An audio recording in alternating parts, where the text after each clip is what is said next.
Bang, what is going on, everyone? It's another episode of the Probscast. I haven't recorded in like a month, so that's super exciting. But we have a friend of the podcast back on. One of like right before the season had you on, man, and it's kind of blown I up know since then. it's been a long road. It's been a long time. A lot's happened since the last time I've been on the Probscast. Yeah, and it was funny because I had so many people reach out to me afterwards because yeah, you had some media stuff go on, but I don't really answer to like ESPN or CBS or Yeah, it's anything like true. that. So yeah, I feel like a lot more people reached out to me and they're like, "Yo, so what's he like?" I was like, "Dude, one of the coolest dudes, man. You kept the podcast going. You got me excited for the season. Like I said, I was excited for a lot of different reasons between Texas boy, grapevine, red hair, and now Absolutely. we talked about a lot of stuff going on. You're getting married. Yeah, that's true. That's true. Absolutely. Yeah, we got engaged in July to Jessica, and so we still don't have a wedding date yet because we don't really know what the future holds for me these even next couple months, even next couple weeks. So it's kind of hard to plan a wedding when we don't know where I'm going to be in 4 months, 4 weeks. So, but no, that's Right. been really exciting, and then it's got to be back. I got really kind of nervous about it because she good as she looked in your wedding photos or Yeah. the engagement photos. I was sitting here like, dude, is my quarterback? Is he going to be all right? Is he going to be No, ready I'm for dialed this? in. Is Don't she? worry. She helps. She Yeah. helps too. She helps more than you can imagine. I hope you get engaged before every single season you're starting for Yeah. us, dude, because it's really kind of panning out. And before the season started, there were a lot of questions. And I felt like, especially watching you while you're at Texas Tech, but the work that you put in, going to Michigan and all that. I mean, it kind of spoke for itself. And then what, you found yourself in a three quarterback system? Yeah, that was tough. I've been in many quarterback competitions before. I mean, obviously when you play in college sports, you play at a Division 1 level like this or just at Oklahoma State, competition's going to be bred everywhere, no matter what that is. So it's nothing I was afraid from or back down from, but definitely the three quarterback rotation was unlike anything I've ever been a part of. I'm glad that that's over with now. That's pretty much all I'm going to say about that. But yeah, I don't think it You're boded getting well for us as a team, but it's all right. Where we got out of it, and we're where we want to be at the end of the season. Yeah, and I look at the morale on the sidelines. I like to pay attention to details. So I mean, Rangel, I know he's an awesome guy. I love Yeah, Gunner, and then of course we got Baby Zane in the back. So no doubt. it's a fun quarterback room, that's for sure. And I'm not going to hold the Iowa State game against you because if that was the only game we lost, I would have known that we were going to be in this situation, No doubt. just because of history, losing 2011 for Yeah, Iowa 2021. State, man, especially at Iowa State, it's the hardest place to play in the Big 12. I mean, it's just tough to play. The grass is long. The grass is to your shins. They're loud out there. You're in the middle of nowhere, so it's just kind of like a whole different thing. But no, to get back to you in the QB room, dude. I mean, Garrett and Gunnar, those guys obviously are going to be really close friends for a long time, and it's kind of tough in a situation whenever you're kind of all wanting the same thing. It's kind of like you're all fighting for the same girl, I guess you could say. I guess so it's kind of tough whenever only as a quarterback one guy plays.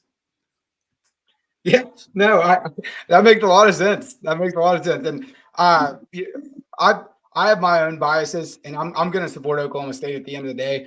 I was going to be happy regardless, but it was kind of funny watching us go like win at Arizona State in the three. Like I don't think any other team's done that. Yeah, for real, especially on a road Power Five game to play three quarterbacks and still win is just a testament to everybody. And really, honestly, Coach Rattay, the quarterback coach, is unbelievable. To be able to handle all three of us going into the game at the same time, be able to switch how he talks to us, how he handles everything.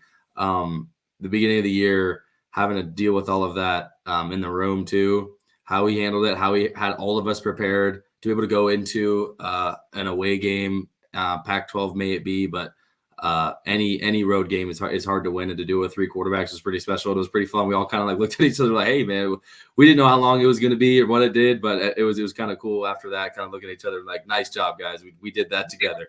It's like a real teamwork. I mean, where Yeah, would we be without our three presidents or the I three know. popes, right? Correct. Yeah. So yeah, I mean it kind of worked out in the end. And I think that, I liked your maturity. I liked how I started at Oklahoma State in 2018. That's whenever Mhm. you were a true freshman. Yeah, But we kind of like found rhythm and need to be you or Ollie, for example, like before we get fully into Bedlam, No you doubt. know, it's they were kind of shutting Ollie down there for a minute. And you wore the number 7 for a reason. You know, it's for Michael Vick. That is People true. were calling you Vanilla Vick. That's I just heard about what I that. heard. That is funny. That was awesome. Yeah, no, it's when we kind of realized that, all right, we're gonna go with you, Alan, and we're gonna go with Ollie, and we're gonna see what this thing rolls, and kind of get Ollie running. And then obviously we get to Bedlam, and I think it was like right before the half, we had a play called, and then ended up getting expired. So then we're kind of in the huddle. He kind of like looks around and was like, "We want to go QB draw," and I kind of looked at him and I was like, "Yeah, that could work." Because we kind of have a couple different options on the QB draw that we have, where we can throw it to a couple guys, and then take off. And I was looking at BP, trying to throw it to BP, and then he just got clamped. He was covered. So I was like, all right, well, here we go. And I like looked down. There was, nobody there. And then I was trying to obviously, as you guys been watching Oklahoma State football this year, I'm not the fastest nor the quickest. But honestly, there was just nobody there, and I had a lead blocker. Put one little move on there and kind of went in the end zone. Kind of the same thing at Iowa State, the touchdown I had. It was just kind of like, oh, wow, there's nobody here. I'm going to go ahead and try to get in this end zone. Ended up working, went nuts. So that was one of the highlights of the season for sure. You watched the replay of the dude that was, I forget who your lead blocker was there, but the dude broke his ankles. Yeah, I kind of give him a little something, Yeah. but that's all right. Hey, it's just backyard ball at the end of the day. That's all it is. Excited because that was my girlfriend's first time in the state of Oklahoma. Really? Which yeah. So I'm bringing her to the Big 12 championship, so no Nice. need to worry. Good. But yeah, I don't want to take full credit, but I will say whenever they were going for the field goals, I definitely want to say that I was the first one to say, let's get the field goal. And then the police brought out the tasers, and then I was like, well, I'm not getting on the field goal. Yeah. So I Well, I will didn't take know people credit got in like hair initiating. flighted and stuff like that. People got like that. Some girl got like hair flighted, like landed Really? on her head or something like that. And okay, here, this is a crazy fact. Guess how much one of those goalposts cost to replace? Zero clue. Yeah, $30,000. $30,000 to replace one of those? 30 grand is how much that cost. It was like for some PVC pipe and metal to be welded together. I don't know. It was insane because we were practicing before. I think it was the Houston game, and like there obviously there's no goalposts there. So I was like, when are we getting a new one? And I asked like our equipment guy, I was like, how much is it to replace one of these things? He's like, yeah, 30 grand for a new one, which is unbelievable to me. Whenever we reached the Super Bowl, and how they asked, I don't know if you know the story, but they went to Boone Pickens. For everyone listening, they went to Boone Pickens and they said, "Hey, we can make these to where they can collapse and they won't entirely break because they ripped it after the 44-10 game." And Boone Pickens just said, anytime we beat OU like that, we definitely need to rip them out of the stadium. So I guess it's Oh, that's nice. $30,000 that's hopefully in a savings account somewhere, because that was a hell of a win. And there's very few times that we've beaten them, but the last one obviously means a lot. Yeah. And I was amped up. I was ready. What was that week like going into? It was definitely surreal because obviously it was the week prior was homecoming as well. So that was like Yeah. the first. So that 2 weeks we had homecoming and then Bedlam back to back, and obviously not being in Stillwater for a home gate team like that, it was my first time. So it was just cool, just the buzz around campus, the buzz around the facility, everyone working a little bit harder, staying a little bit later, watching a little bit more film. Trying to get some more extra lifts and workouts in. So it was just kind of a cool little buzz, kind of knowing that it's a big game, knowing it's the last one. And I think after watching the film and we kind of realized like, oh yeah, these guys aren't as great as everyone might think that they are. Or, oh, like we have a little pocket here. If we can attack them here in the run game, we can attack them here and down the field. Yeah. So the more we kind of practiced, the more we watched film, the more confident that I think we got. And then kind of going into the game, I seriously don't believe that any single one of us thought we were going to lose that. I mean, everyone thought we were going to win the game. And we just kind of had to go out there and execute it. And that's what we did. So, I mean, it was just so cool to be a part of it. And then also to kind of give every Oklahoma State fan the ability to talk as much crap as they want to any Sooner fan. Because all I got to say is what happens the last time that we played them. No, for sure. And yeah, you definitely make my life on Twitter a lot easier. Yeah. For a useless app that I just shit talk on Yeah. consistently. Yeah, the amount of Sooner fans that DM me all the time, and I can't by the way, imagine. they come after you as well, and I'm your biggest Everybody. defender. So Yeah. yeah, I'm sitting here like, okay, yeah, sure, he might have Nicholas Martin, but I'm over Yeah. here defending him just as much as anyone else. Like I might as well be your offensive line at this point, Alex. Appreciate you, my guy. Appreciate you. We need as many as we can get up front. That's for sure. We need as many as we get up front. And this is this. So I didn't know about this too. Apparently, like OU fans were like buying hotels up in Dallas and stuff in the third quarter of the game. So we even broke their hearts twice this year, which is even better. Just dangle it in front of them and then rip their hearts out with it is awesome. And I'm relentless. People tell me that I live in my mom's basement, and they're probably right about that half the time. But this one guy, he said he's gonna once he figures out who I am. Which, by the way, this is gonna be pinned on my podcast. But he was like, They're gonna "Oh, know who okay." you I are. was like, "Dude, what are we talking about?" I was not blessed with physical combat, just Twitter fingers. But Yeah. yeah. So, anyways, with the way that the season shaped out, and obviously, you kind of found that rhythm with Ollie. I mean, there was a point, but the first 3 games, Ollie, we didn't even really use him. At what point were you like, this dude, like he could do this thing? Yeah, no, definitely. I think he hurdled the dude in the first game of the year, which was cool against Central Arkansas, and then obviously didn't get as many touches as we'd like because we were kind of figuring ourselves out who we were at Arizona State, kind of figuring out what we were going to do at quarterback and at running back. And then I think the turning point of the season for kind of offensively was the bye week, and I know it kind of came after we lost 2 in a row, and it was like really like 29 days until we had won a game after like the week of preparation plus the 2 weeks off of for the bye week. So that we kind of came together and was like, we don't have an identity. That's the other issues. We didn't really have an identity as an offense when you're rotating 6 guys in the backfield at all times. We didn't know who we were. So I think once we kind of got to Iowa State, that was kind of our first game of the season, realistically, for us as an offense. And Ollie rushed for over 100. I thought we played well. Obviously, some mistakes and some turnovers that are tough that you're going to kind of go through in, as you say, the first game of the season. But then once we kind of ironed those things out, we said, hey, we can run the ball at a high level when we run counter, we run zone really well. And then kind of my talent abilities with some RPO stuff that we do. That kind of look play actions, but really they're runs that just have pass tags on them. And there's a defender that we read. And if he runs in to stop the run, we're going to throw it. And if he tries to stop the throw, then we're going to hand it to Ollie. And I really think that like 1-2 punch was really what made who we are, gave us an identity, as you could say. So for 5 weeks straight, we just went on a complete terror and beat everybody on our schedule because Ollie was going to run for 170 plus, and then we were going to RPO some guys, and then we were going to throw it up to the big boys. But I feel like we figured out who we were as an offense, and that kind of really helped. Yeah, the identity was definitely important, and I've mentioned it on my podcast. Was it's like watching someone without a face walk around. Like I was like, we just need someone to pop off here, and like No doubt. we have all the tools. Like shit, Always we're have. impressive. Yeah. Our defense is incredible. We've got 3 different defensive coordinators in the last 3 seasons, and somehow it's still working out. Like, and one of the big points that I always made was at the end of the day, Mike Gundy knows way more about football than I do. Yes. And there's nothing I can say or do about that. And so whenever he makes decisions, whether I like him or not, he's gonna say the truth. And I just it has shocked me. It shocked me to the point to where whenever we were down at half last week, I was up in the suites, flex, by the way. Yeah. And a couple of the donors were asking me, what's going on here, as if I know anything. And I was like, oh, this is right on par, man. This is bound. I was like, we're about to go off in the second half. Like, I guarantee it. And it was cold, wet, and rain. I thought about running you hand warmers.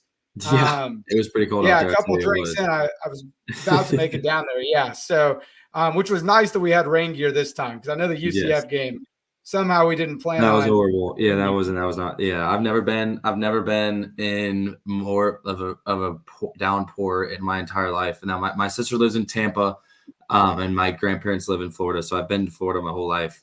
So I kind of understand what pop up thunderstorms are.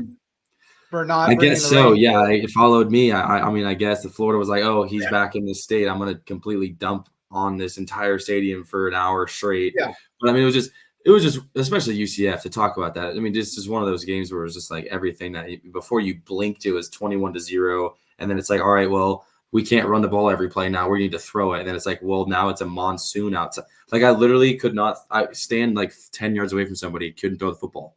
You couldn't even throw the football. Like, I've never been. you know those like rain showers like in the nice hotels and stuff or nice houses where it's like those rain, like it was more than a rain shower. Like it was unbelievable. And the drops were so thick. But the thing is, there was no wind.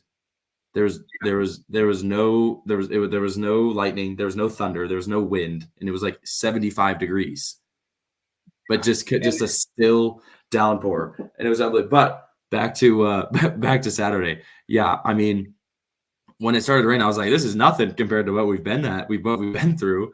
Like this is to compare to UCF. This is we'll be just fine. We'll be fine. So we were able to sling it around. I think obviously Rashad kind of brought us in. I'm sure everyone's kind of heard and heard about him. His little halftime speech just kind of said we have more to play for than they do. We knew that they were going to give us everything that they had. Obviously BYU had to win that game to go to a bowl game. So they were going to obviously fake punts, nothing to lose. We want to make it a bowl game. And I firmly believe that the defense coming out and stoning them on offense 6 drives in a row obviously helped out, right? I mean, if they come out and score 20 more points, there's no way we can come back. So obviously, yeah, we kind of found a rhythm on offense, but the way the defense came out of half, because BYU got the ball first too to start the second half. So they went like 3 and out, and we went touchdown. We're right back in it. So we got to test to those guys for sure. And I think it was a more impressive win than anything because I don't think any team is coming back from 24-6 this late in the season with the conference championship game on the line, that might be a reach. But you look at it, and speaking of the schedule, we talked in the beginning about how we only played one Texas school, and it was Houston. Yeah. And you look at it now, and it's like all the Texas schools outside of Texas, they're not hot at all. Yeah, I think originally when the schedule came out, it was like, oh, we play Kansas State. We don't play in Texas schools. We have an easy schedule. Then now, as it played out, Kansas is a very, very good football team. Kansas State's obviously won the Big 12 last year, so we kind of overlooked them. They're a very good football team. UCF obviously was in a tough circumstance. Houston had a good quarterback and some good things that they did on defense. So the schedule that we thought we were going to have probably wasn't what we got, right? We ended up playing some really good teams, but we beat those teams and put us in the situation to be in. But yeah, definitely the only team obviously is Texas. That's pretty good from there. Yeah, and are you aware that we've played more ranked opponents this season than any other team in the country? Really? Yeah, so we're 3-1. So that's the best percentage amongst any team that's played more than 2, because obviously there's a couple that have only played 1 and they're 100%. So it's like, yeah, that's true. But yeah. But yeah, we're 3-1. We played more ranked opponents than anyone in the country, and we've had Texas number for a long time. We played. It was Kansas State ranked. I don't think Kansas State was ranked. No. Kansas was West Virginia ranked. I don't know. Oklahoma. And then someone, I don't know. I looked at the stat earlier today. Now I'm blanking. Kansas State was ranked. Yeah, I mean, regardless, it's just a number next to their name. Yeah, that's it's not like it means the world, but it is a fun fact because I mean everyone overlooks us in the country, and we look at it now, and we've kind of had Texas number from the get-go. Which would this be your first time beating Texas? Yeah, this would be. So I was infamously the guy that put the horns down at Texas Tech in 2020. Yeah, you were all over Twitter. Yeah, I was. So I forgot that you were that guy, by the way. It surfaced today, and I was like, "No, go." Oh, it did? Yeah, I didn't know. I had a feeling it was going to surface at some point this week. We were in 4-minute offense, so we were up 8. Actually, yeah, we were up 8 with the ball with like 3 minutes left. So obviously, you're thinking, all right, like 1 or 2 first downs, this game's over, we win. Well, our running back pops it for like 70 to go up 15 with 2 minutes left. So I'm like horns down, like. Screw Texas, this and that, whatever. And then we kick it off to him. And Sam, obviously, he played a hell of a fourth quarter. But we kick it off to him. They go down and score. They kick an onside kick. They get it. They go down and score. They get the 2-point conversion. Then it's overtime. Then they go down and score on overtime. They scored 22 points in 2 minutes, and we end up losing. So it's just a testament to this whole year, I think, that it's just kind of been like a comeback or a revenge tour for everybody. And it's just kind of cool to be able to get this one, obviously back home in Texas, where I'm from, in front of like my home town. It'll be pretty special. Yeah, no, I mean that would be kick ass because whenever you went to Florida with your grandparents and your sister there, I know that we're on revenge tour for that as well. We got to go win it in front of everyone now because it's going to make which it's sold out today. I don't know if you're aware of that. Yeah, that's insane that it's sold out. That's a pretty big And stadium to sell out. That's gonna be fun. yeah, and It's gonna be a lot of fun. It'll be I cool haven't because the go whole through stadium like will be the orange. yeah, yeah, There's not gonna be like a split like black or blue or you know what I mean. The whole thing will be orange, which will be pretty cool. yeah, it's gonna look a lot more filled. It's gonna be hard to get an idea. Like whenever we played Baylor, we outnumbered them like 3-1, That's good. and yeah, the like I remember looking at the photos recently and being like, how the hell did we lose that game? Yeah, that was tough. But yeah, well, yeah, can't win them all. But we got yeah, a chance to redeem it right now. We got a chance to redeem. Like I said, the revenge tour has been the whole year. Obviously, and then this is obviously one that obviously the guys on the team 2 years ago that had to go through that loss. We got a chance to win it for those guys for sure. So I think that's kind of a cool thing that we're pushing for as a team. That's obviously the guys. One of probably the most heartbreaking losses of those guys' careers, being so close. But there'd be nothing happier that we could do for them is to go win it. Yeah, and especially with Texas being the last team, you know, the SEC, and you know, farewell to them and whatever they need to do. But you know, let's keep it here in the Big 12. That'd be sick. That'd be awesome. I mean, obviously they're both going to the SEC. They're both great. They're both great schools. But yeah, to knock them both off before they head out to the SEC would be pretty special. It'd be a lot of fun. So yeah, I can't wait. It's gonna be fun. They got a good team, and to talk about them too is most of those guys, 90% of the guys on defense, we played them last year here for homecoming. I mean, they have a couple guys, a couple freshmen that came in that are playing really well, a transfer or two, but like the majority of everybody that's going to play defensive wise, the majority of everyone that's going to play on the field on defense on Saturday played in Stillwater last year. And we hung 40 on them, you know. So I mean, obviously they've gotten a little bigger, faster, stronger, a little bit more confidence playing as they should. Because they're obviously the best defense in the Big 12 right now statistically, but that doesn't mean anything. But there's nothing new that we haven't seen. Is what I'm kind of trying to say. No, I feel like there's a couple times where I've heard some wild statistics where someone's the best. Like Cincinnati, they were saying they have the best defensive line in the Big 12, and then we went for 200. Yeah, he went for 200. Yeah, he went for 2 something. Yeah, I was about to say because he put 147 on Oklahoma. Yeah. Yeah, he ran all over Cincinnati, and they were supposed to be the best defensive line. Now it's Texas, and no doubt. I've just heard so many different things, and obviously, you know, I read a lot of it off Twitter, and what those people's opinions matter. Yeah, exactly. And you know, one of the funniest things is whenever I decided to go do sports media, it was literally because I was watching ESPN one day. I was like, dude, these guys are dumbasses. Like, if they can make money doing this, like, I can for sure get in front of a microphone. But yeah, so I think that there are some dogs on Texas, and you know, we opened up as a -14 or a +14 whenever it came to the spread, and you know, I think that's more than fair. We have the best percentage against the spread. Not that it matters to you. I know you're not the quarterback at Iowa State or anything. Yeah, I don't care about that. I don't do any of that stuff. Don't worry. But I will say this too, though. We do have the best running back and the best O-line in the Big 12. We have the best running back in the nation, and we have the best O-line in the nation, I have to say. So it's going to be strength on strength. It's going to be a lot of fun. I mean, I'm just so excited to be part of this deal, just for Cowboy Nation, everybody to be experience this. It's not been we're not 12-0. And I think that makes us better because we're not 12-0, because we've taken hard losses, because we've gotten our ass kicked, because we've come back from 3 scores down, from 2 scores down 2 weeks ago, because we've played in the rain, we've played in the cold, we've played away game. You know what I mean? I think that there's character to this team, that it's like we don't really care what odds are against us, who believes what. We're just going to go out here and have a lot of fun. We're going to run the ball when we can. We're going to hand it off to big number 0. We're going to throw it up to number 17. We're going to play really fast defense, do a lot of things.